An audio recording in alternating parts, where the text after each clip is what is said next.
Hi everybody, so let's just take a look at the opportunities that were available today. So once again, as I explained, take a look at natural gas. It's not something I usually trade, but this market has a lot of relative strength. It's very strong, which in itself is a major edge. Relative strength and relative weakness is an edge. It's different than trend because trend is just telling you it's going up or down. But relative strength ranks one market over another. Both can be uptrending, but relative strength allows you to find the stronger that is uptrending. And how that plays a part is that the long setups work. If you have a lot of relative strength, then it increases the probability of long setups working. If you have relative weakness, long setups don't work, or don't work as well, or the probability is less. So that's why you always want to know which market has relative strength, because it's an edge. It puts probabilities on the side. Anyway, so this was natural gas today. It was going down, down, down, hit this area, bang, right there. Right there. So, I mean, I know that the market is strong. I know it has relative strength. I know it's in an uptrend. So just wait. Here was yesterday's sell. It's going down, down, down, down, down. To where the yesterday's buying came from. It went to that same area where yesterday's buying came from. And when it went there, bingo, they came in. It's the biggest up volume in 21 waves with 2 times average up volume. 21 waves, 21 up waves. And so now it's just a matter of getting in. You take this trigger right here or this trigger right here. So it went up. This is a trend shift. And then ding, ding, ding right here is a thrust. And here. Either of these triggers was entry. So if I wanted a short, I'd go with the red bars. If I want a long, I'd go with the green bars. So I want a long, I'm waiting for a green bar, and bang, one here and one there. And look what happened.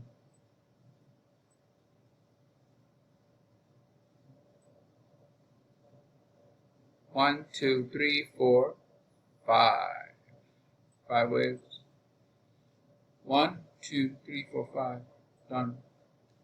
All right, so that was the clear opportunity that was presented. Let's see. I don't think there was anything else. I didn't get in euro. That doesn't make sense. Just wait for this market, maybe next week. The ES was was not helpful to a lot of people. Why? Because in the morning, right, there was some Michigan sentiment, I think it was, that came out, and it went down, cracked these lows on that news, cracked this low, right? And then I'm watching this, and I'm watching this break down to the downside, break out to the downside, and it tests and it gives a very little move. Why is that? It's because the selling that came in has no selling. It has not a lot of volume, and very important that anytime the market breaks, you want to see the response. Look at the response. So Smart Money or Deep Pockets or CM, They bought it. They bought the break. Anytime you have a break, you want to see the response because someone could be buying the break. And they bought the break. 46,000, which is double the break. 20,000 down, 46,000 up. Then here's where supply dried up and market just went up. So whoever wanted to short, they would have shorted the test, came down, never made a new low, and they either got break even or it took them out because their stops were above here. And they were taken out. Market goes up. There's some selling pressure. But in my view, this is a break and test. Because this was a resistance level. Look at how it broke it with this strong wave. 23,000 contracts is the most amount of contracts since this low. So it's like a breakout. Has follow through, pulls back, tests, they buy it. And that's it. So, you know, for the ES, a lot of folks were probably looking to capitalize here on the potential break, but if you're not looking at the volume, you will have no idea what's going on. It's the volume that tells you that this distance is big, but the volume is nothing. In fact, if you're looking at just the price action, you see that this distance is bigger than the prior wave before it, but is 1/3 the volume. You see? 1/3 the volume of this blue wave.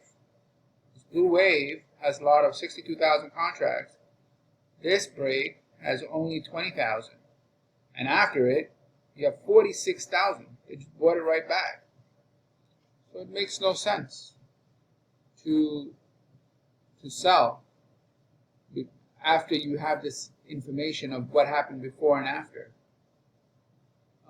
But if you just look at price action, it's a very clear break, and you're looking to short here. And, you know, if it was a quick move, great. Otherwise, it's a break even or a stop. Crude oil, I have no idea what's going on. This rally is very strong, and I saw this coming from a mile away, looking for the test. It's biggest in 49 up waves, 3.5 times average up volume, and then eventually it pulls back and tests, and doesn't do shit. So I didn't see anything important there. All right. Gold actually was interesting me, but it's too late because what happened was it went to support and starts reacting off support, and right here, buyers stepped in, biggest in 8 waves, and 1 point.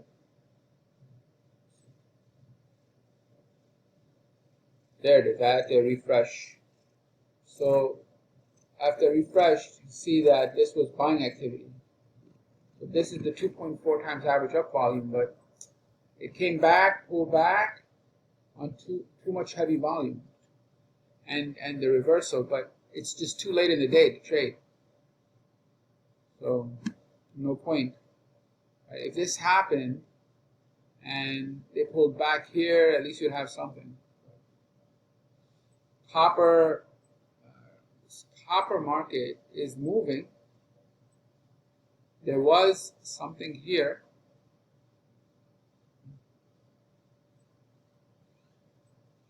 As you can see,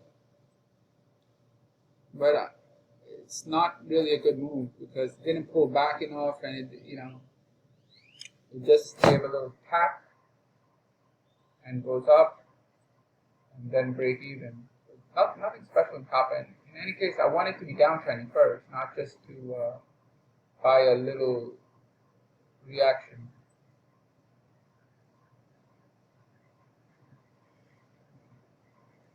how you know not to buy this is on the pullback, there's supply. So you know immediately not to buy anytime you have, strong rally. If it has heavy supply, there's no point. Because it means they're selling the rallies. They're selling the attempted move. It's the same thing over and over again. If there's a move in any direction, when it pulls back, it has to have weakness in order for the market to continue in the direction of strength. And this pullback is not weak.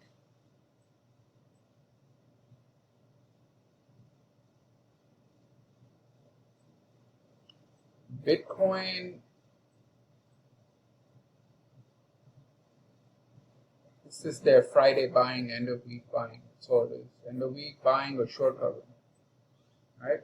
So really the major trade that was available was in Nat Gas. Alright, let's move on to something else. Alright, I'm going to start showing some other markets now and other time frames and what's setting up and all of that. So one of the things I wanted to show was the bonds, the treasury bonds. You know, what's their position, what's going on, etc., etc.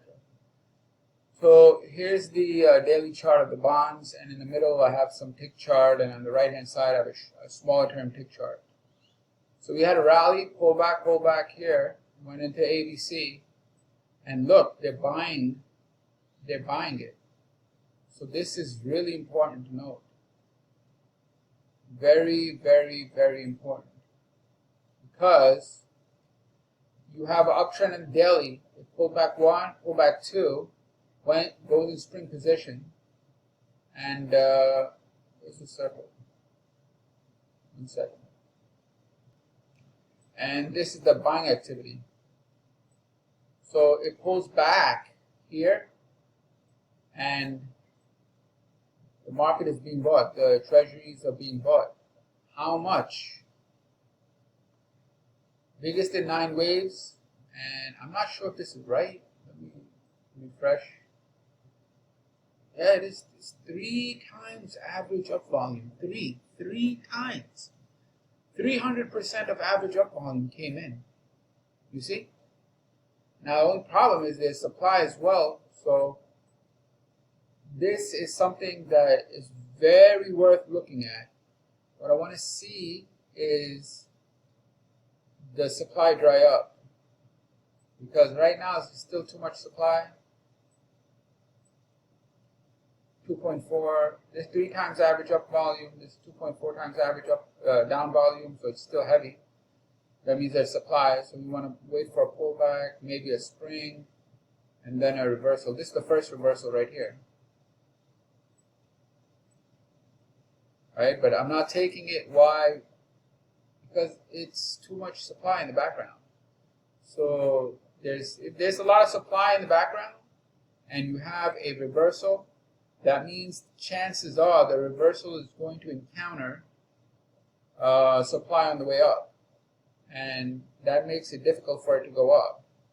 So there will be not a lot of ease of movement to the upside because there's supply coming from the high, from this high. So that's why ease of movement is going to be challenging. So you want a lack of supply in order for there to be ease of movement to the upside. That's the logic. Lack of supply, the potential for ease of movement, meaning a big bar going up, increases, and you can go higher because the overhead supply is weak. So right now it's strong. We want to wait for maybe 1 or 2 more tests and see the supply run out, then ease of movement to the upside via a big bar, green bar. That should yield higher prices. In any case, the point that I'm trying to make is market pulled back and buyers came in, picking out 1, 2, 3, 4 highs. From the lows they came in on heavy volume, and now we're just waiting for pullbacks to see if they hold. All right, supply is still there right now. You can take a look at this time frame and see how it's going to diminish. All right, so I've covered the bonds. Again, they're in a daily A, B, C. You know, they have a rally, pullback 1, pullback 2. Pullback 2 is being fought, and we'll see if the supply dries up or not. Right. That's about it.